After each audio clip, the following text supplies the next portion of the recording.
Masigi akoina community run club se muse sum akoigi fitness ki through da fitness ki medium da sum mi myam keno to na ba tin na ba khot na ba aduga sum community ama shemane akoina hojik chari ba kholi ba keno myam se dum pesticides myam ke season ni na aduga aging process se khara tap thana ba haidare fitness to ri se main oina haidi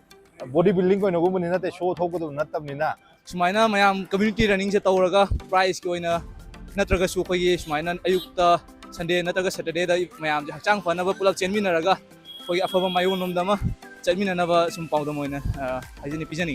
ai isaje hojikse kana crossfit ki course ama oina bagi kana training tawjari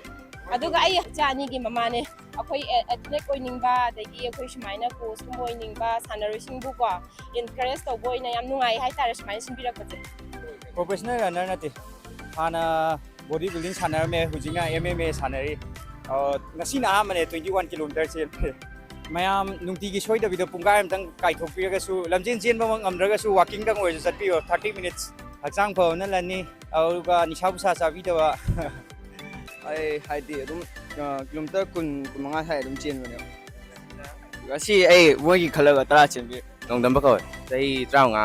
ai wang khai den yam nungai ai ming na Christopher aduga ai na nongmai bungre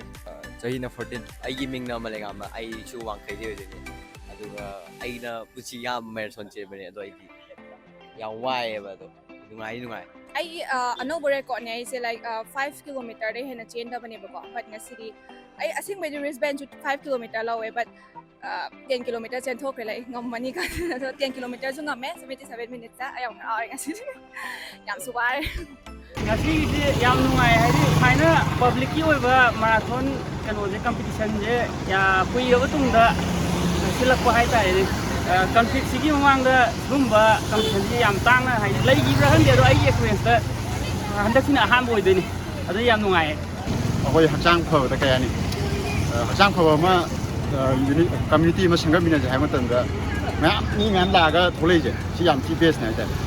weather li du oi le am tin wai ta wa bro wa je ai dum ya ma de chen body oi de ko ado para mag ka chen ma le na ya ma di wa Masih saya itu first time change apa nih bang? Ada 5 km Chile, ada masih kau yang wagi badi oi deh, ayah matang 10 km try tak boleh. Yang nungai is mana force by kilos na mana sendiri lah kok, mana macam nungai. Wah dia kagak wah dia. Saya sen dah saya, aku ahal loga, aku ini sahi, 53 years ni bang. Aku masih, mana sen laga wah ni, aku ni amze, wakil